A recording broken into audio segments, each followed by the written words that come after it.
Hello number ones, welcome back to my channel. This is the Metatron speaking, and today we are checking out the channel Kings and Generals. For those who don't know, Kings and Generals is a very popular history channel with almost 4 million subscribers and 1,700 videos. They cover a wide range of topics going from modern warfare to ancient warfare to classical period to the medieval period, even Japan and all sorts of different topics. Now for today specifically, we're going to focus on a sort of mini series of theirs which is focused on racism. Now, I have heard from some of you number ones that Kings and Generals used to be good, but now they're pushing modern politics. If this is true, you know me, I will call it out, but I will also be fair and reasonable when it comes to information that may appear to be some sort of message, but maybe they are correct in those instances. So I'll call it out if it's nonsense, regardless of whatever backlash, but I will tell it how it is if some historical facts are in fact correct, regardless of whether or not they could help one or the other side in the freaking culture war. Who cares? Right, were the ancient Greeks racist? What is in the sources? I think that's a very good title, to the point, specific to the history. Asking the question, nothing wrong. It's the way you answer it that can be anachronistic. And second one, what did the Romans think about race and identity? Already this question is a little bit of a red flag to me. What do they mean by identity? Let's not pretend that we don't know what that could mean. It could be a very charged, politically motivated modern term that would be therefore anachronistic when placed in classical antiquity, or maybe they use it in the neutral sense that it was the way we were using it all the way up to what, late 90s, I guess, early 2000s, in which case, if they are using it in a coherent sense, I wouldn't have a problem with it. Last but not least, we have this one. What did the ancient Egyptians think about race and identity? All right, so today we are reviewing the Romans, but if you like this video, I am more than happy to make commentary videos to the others as well. And without further ado, let's check it out.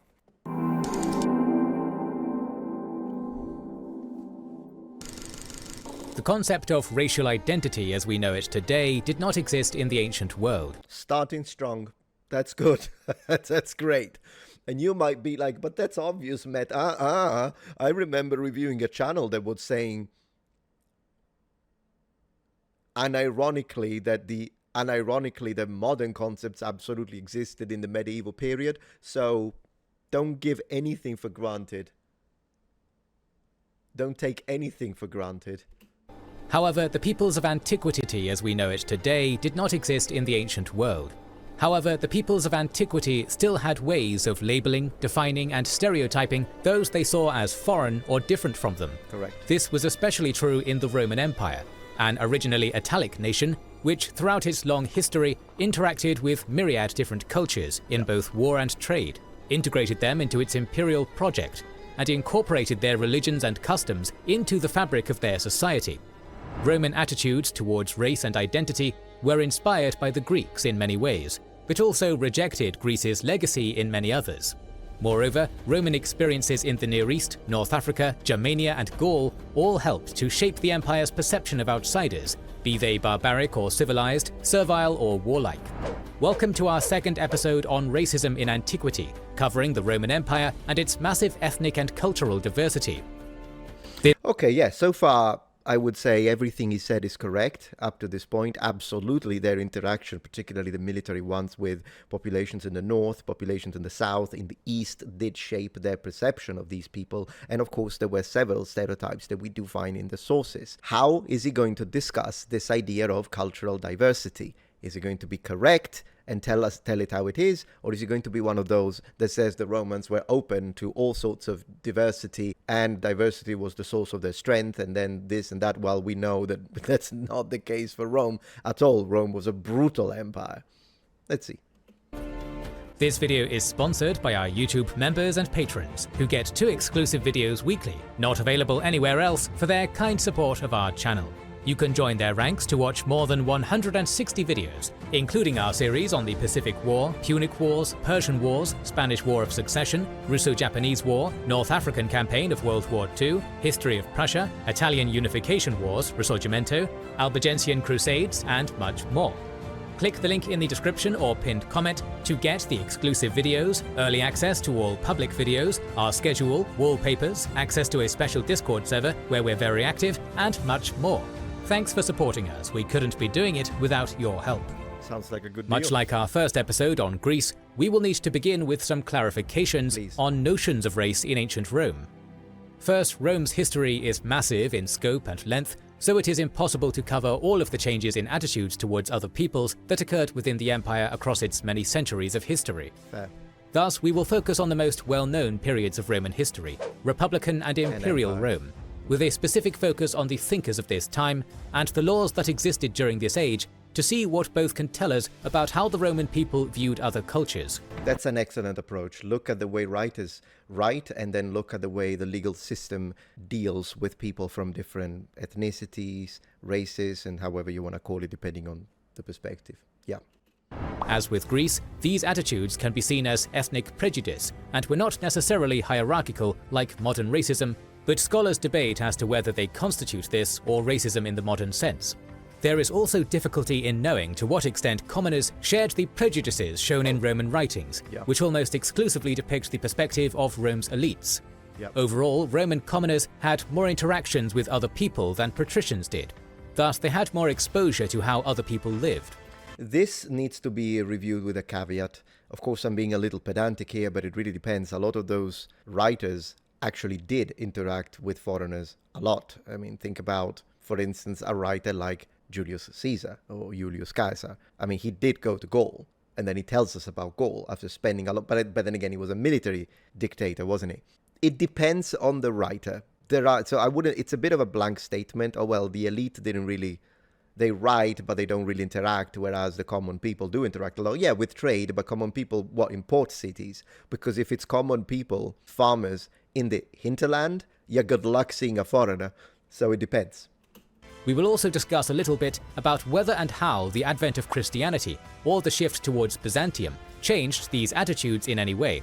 With these disclaimers in mind, we will now move on to the rest of the video. Cool. Let us start our exploration of Roman race relations by leafing through the writings of some seminal Roman authors, and examining what they had to say about foreign peoples. Coming from the aspirational equestrian class, and with allegiances to the aristocratic Optimates faction, the Roman senator Cicero is an interesting case study. In seeking to justify Roman imperialism in the Near East, he seems to ascribe a spiritual servitude to Jews and Syrians, for he calls them servituti nati, or in modern English, natural-born slaves. This is not a natural condition, which was the type of racism that European colonizers held against Africans, Americans, and Asians, but it does show a Roman... Interesting. Why would he focus on that?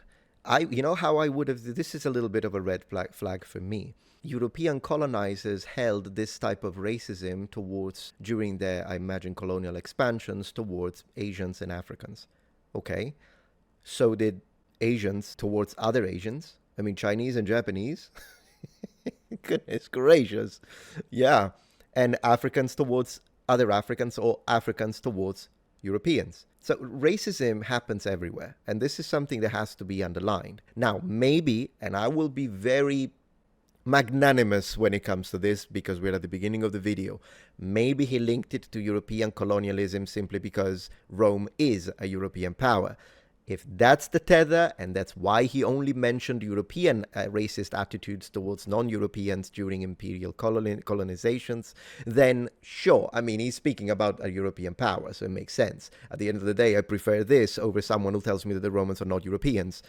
See link in the description if you want to see what I mean, because that's ridiculous. I'd rather take this. But then again, it's also a little bit of a red flag, because I'm like, why do people always talk about racism the Europeans have towards non-Europeans? Which, yes, of course, it's a thing. But why doesn't anyone ever mention the racism that Africans have towards Africans when they were enslaving different tribes, when Africans have towards non-Africans, and that Asians have towards a lot of other people as well? Racism happens everywhere. I will add, unfortunately, but it does. An attitude that once someone is enslaved, they lose a part of their humanity. Yeah. Moreover, Cicero's writings perpetuate a Roman belief that some peoples, in this case the peoples of the Levant, have inherently servile cultures. In Cicero's eyes, what makes a culture servile is not the skin color or appearance of its people, but the climate in which it exists, for he considers not natural blood to be the cause of their supposed defects, but the environment they came from.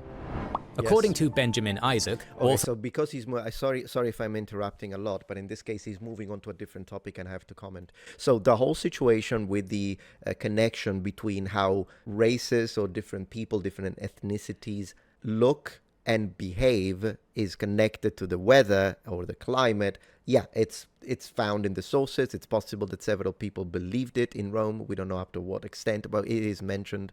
And in fact, as I was saying, that does seem to dictate in the mind of the Romans, not only the way they look, because phenotypic traits are part of it. So the fact that he's saying, oh, it's not the skin color, but it is mentioned. They do say the people in the north are extremely white and people in the south are extremely black. And then they say we are a good medium. That's how the Romans say, because we live in the perfect center and that's why we're masters of the world. And then they connect that. So yeah, it is a superiority complex, I guess, which every people have.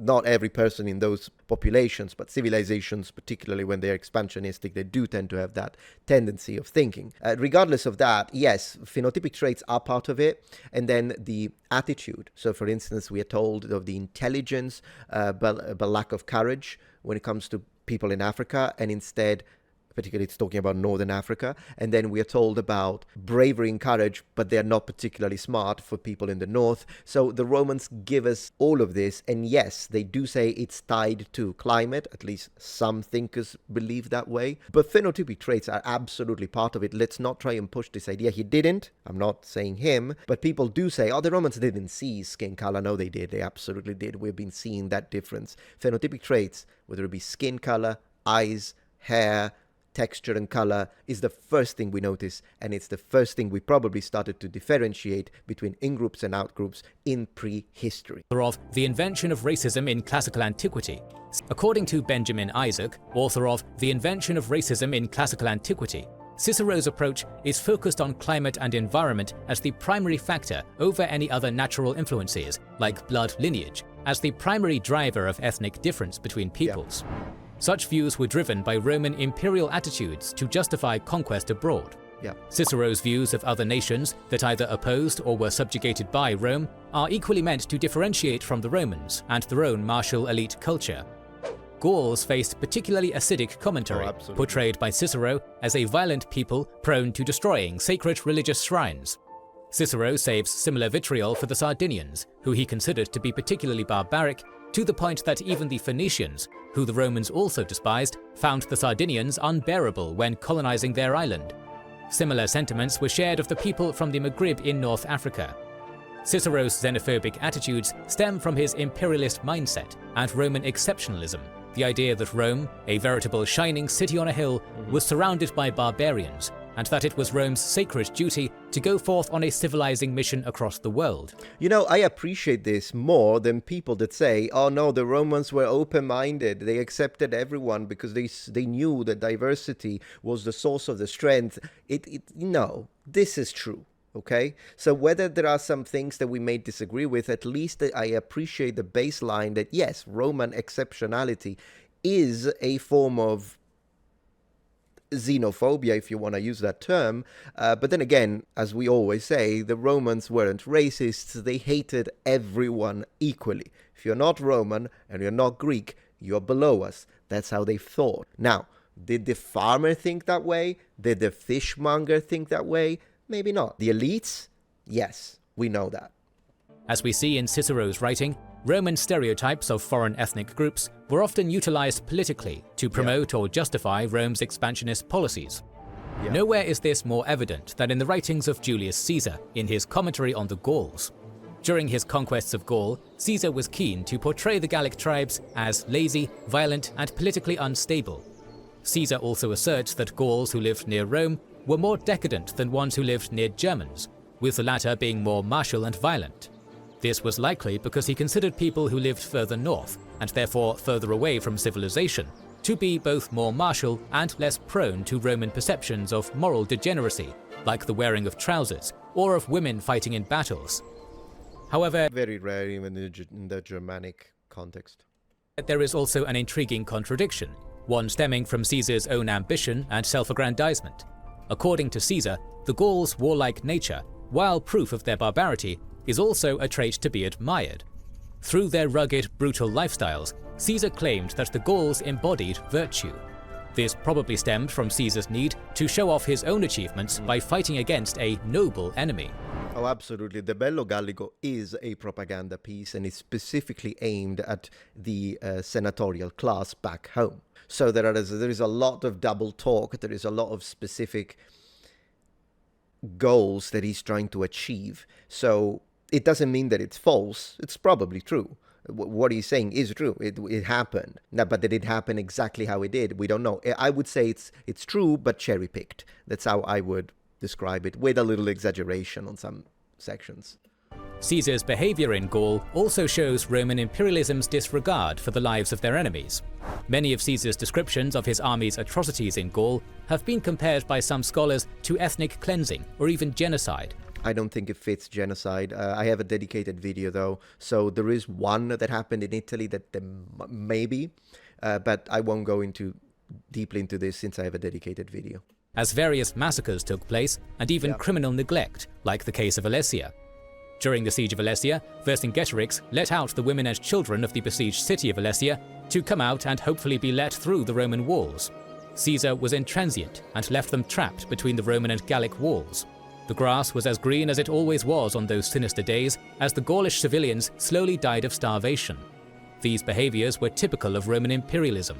Even the Romans themselves were aware of how ruthless and destructive their armies could be, as a few decades later, the Roman historian Tacitus would exclaim, "Neither east nor west can sate their appetite. They are the only people on earth to covet wealth and poverty with equal craving. They plunder, they butcher, they ravish, and call it by the lying name of empire. They make a desert and call it peace." We will now move on to examining the laws of the Roman Empire and what they can tell us about how the Romans saw other ethnic and racial groups. An interesting example lies in the post-social war landscape, when Rome began a mass enfranchisement campaign of the various Italian tribes. The social war lasted from 91 to 87 BCE. It occurred because Rome's neighboring tribes in the Italian peninsula, such as the Samnites and Massi, wished to gain citizenship, and thus the privileges of Roman citizens. Yeah, citizenship is another massive topic, and I think it's often misrepresented for modern political gain. We'll see if he goes further into this and goes deeper. When it comes to the Etrusci, so the Etruscans, do check out my latest video on the true origins of the Etruscans. Once again, link in the description. Initially, Rome was very strict on who could gain citizenship, but the social war changed this landscape, as the Romans only won by passing legislation giving citizenship to cities that made peace or stayed loyal to Rome. Thus, they ensured that various surrounding groups were also entitled to citizenship. We can thus see that the notions of who was considered Roman was a fluid category that changed over time.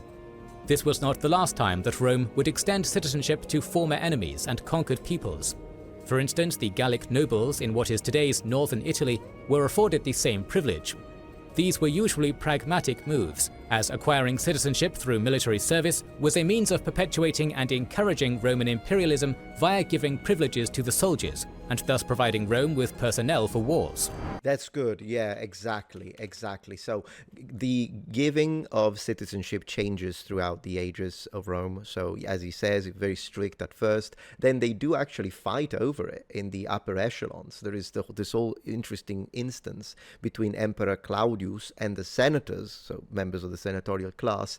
And the senators they're like, don't give citizenship to these foreigners.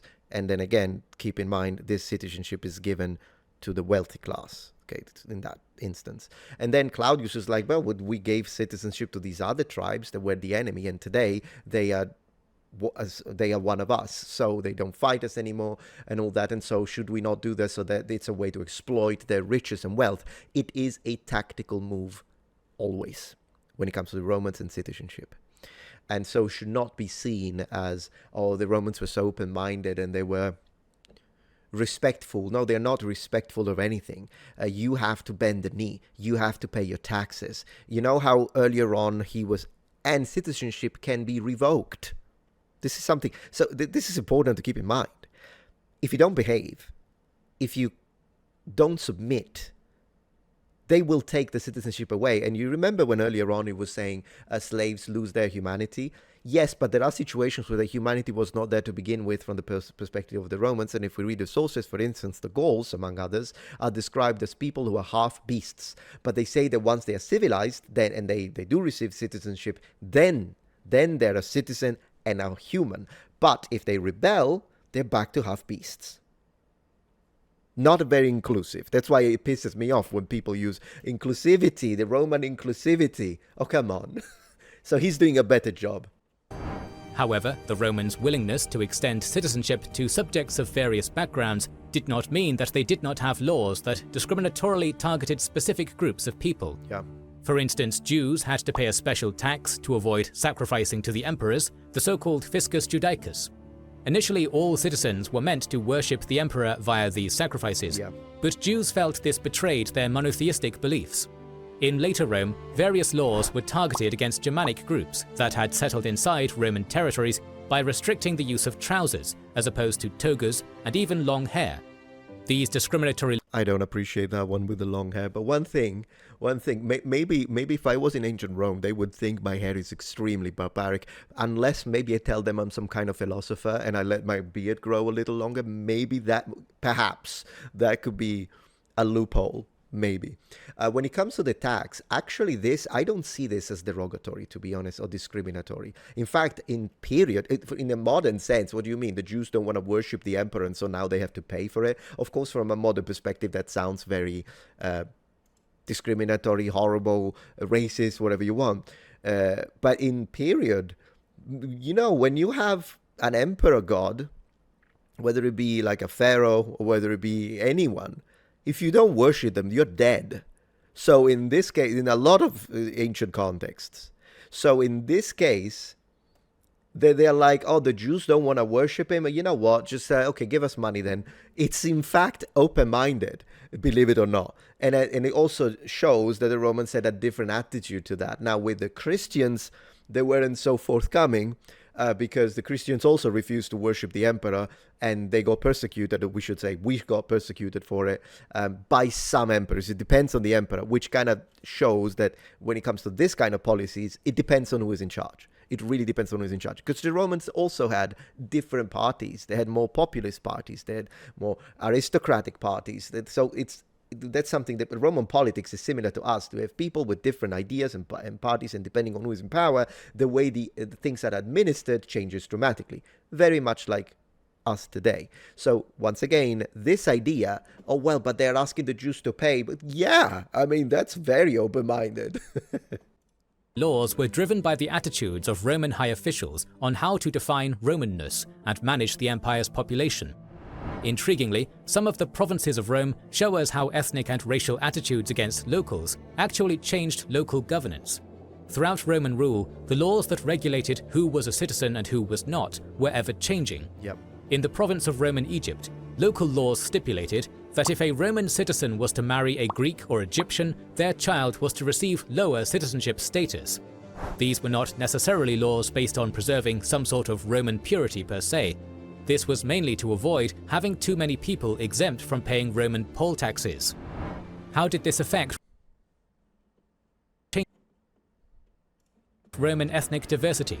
On the one hand, Rome could be harsh on rebellious ethnic groups, such as the ethnic cleansing of many Jews from the Near East during the various Jewish rebellions.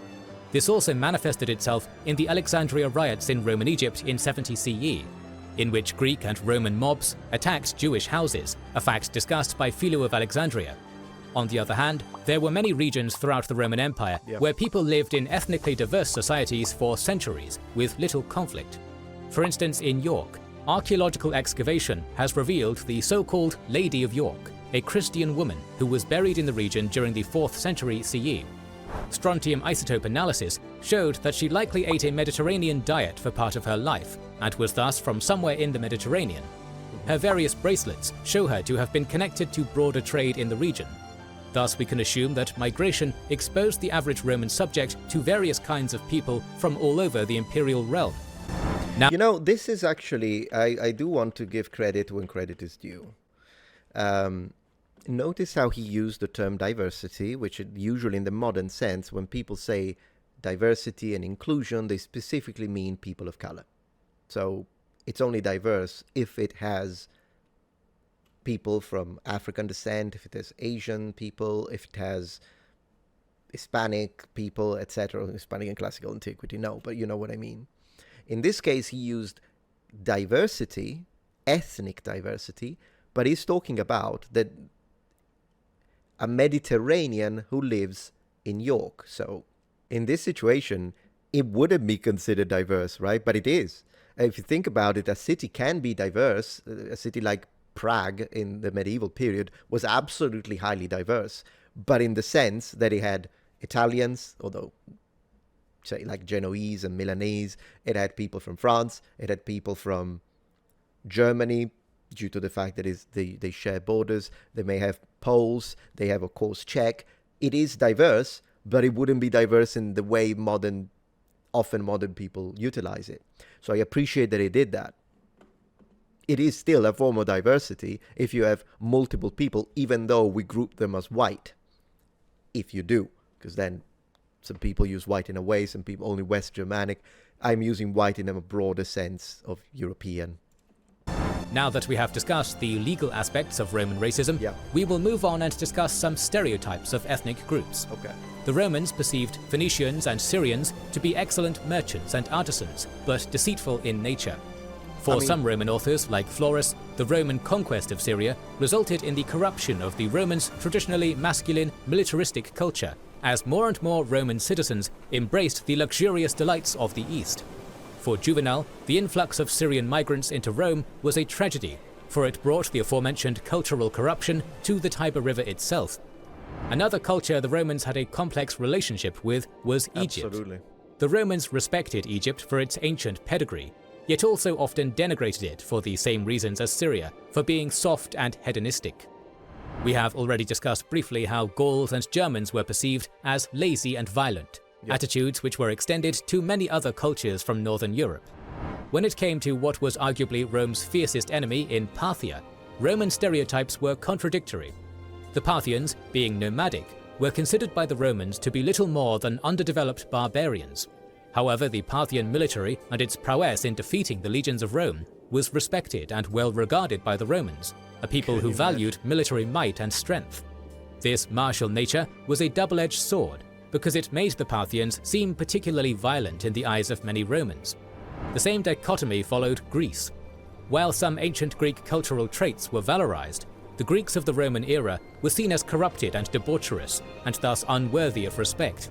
This varied from author to author. I was going to say this varied. I was literally about to say, it depends who you read, mate, because there are some authors that are absolutely obsessed with the Greeks. And also there is the strong cultural importance of being able to speak the Greek language, which is not, I think it's pretty much the only foreign tongue that you will get prestige for if you learned how to speak. In fact, there are some authors, there are some politicians even that managed to learn other languages, including like Germanic languages or Celtic languages, and they are made fun of by the senatorial class. They're like, oh, when you speak, you sound just like a barbarian. You're so fluent. Like, they make fun of people who speak these other languages, even though it is a skill, if you think about it, but it's still frowned upon. You're supposed to speak Latin. Why are you speaking those languages? But with Greek, it's different, because Greek is considered a very eloquent language. It shows that you are very smart, you're perceived well. And in fact, that's why the most popular type of slave in Rome is a Greek slave.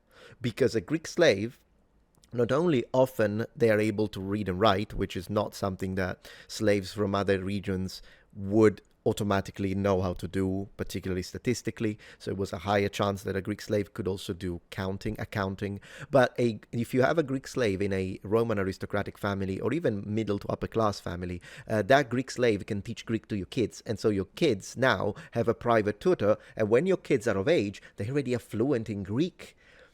It's a big thing, up to a point that some middle-class families sometimes pretended that their slave was Greek. He wasn't Greek, but they would give it a Greek name and pretend to have a Greek slave just because it made them look better. So the attitudes with the Greeks really, really depend. some Roman writers expressing significant admiration of Hellenic culture, and others detesting the influence that the Greek customs and religion had on Rome. Some interesting shifts occurred in late antiquity after the western half of the empire collapsed, and its eastern half lived on as the Byzantine Empire, adopting Christianity as its predominant religion along the way. One shift that occurred during this period was the nature of Roman anti-Semitism. During the late antique period, emperors like Theodosius, Justinian I, or Heraclius often used Christianity to attack Jews as scapegoats for various political or legal reasons, using theological excuses for these political actions. Romanness also at times was opposed to non-Orthodox Christian groups, impacting the social mobility of non-Chalcedonian Christian ethnicities, such as the Armenians. There was a linguistic bias to this as well, as Orthodox Christians who did not speak Greek, like Serbs, Bulgarians, and the Rus, were not considered Roman. These examples show that the Roman Empire's transition to Christianity throughout late antiquity and into the Middle Ages erased some boundaries, raised others, or reconfigured some prejudices to fit new political agendas. As we have seen, ancient Rome had a variety of complex, peculiar, and multi-layered attitudes towards non-Roman populations, which were brought upon by interaction with other cultures. I'm going to say, pretty good video. So I don't have a problem with this video. It's just occasionally I was like, I don't know. But the information was quite solid. So I have to say, I'm not disappointed. I was in fact expecting much worse. If there is something I missed, do let me know in the comments. But I have to say, when it comes to this video specifically, I do not have a problem with it. It was represented quite well. And in fact, I prefer it over the video that was produced by Invicta, which was not horrible, like we have seen some videos that I responded to, but it sounded a lot more modern in the perception of racism and xenophobia and all of that. I have to say, I prefer Kings and Generals video over Invicta's video on the topic.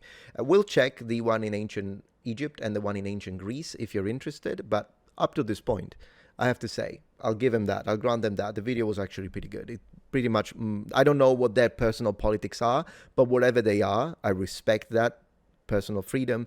They don't seem to have transpired. They really focused on the sources. They focused on justifying everything from the period perspective. And so personally, I appreciate that. All right. Thank you, noble ones. And let me know if there is any other video. If you know of a video instead from Kings in General, you tell me, yeah, but on this video, it was really bad. Do let me know in the comments and I'll, of course, review it. Always telling it how it is. Thank you for watching. Bye.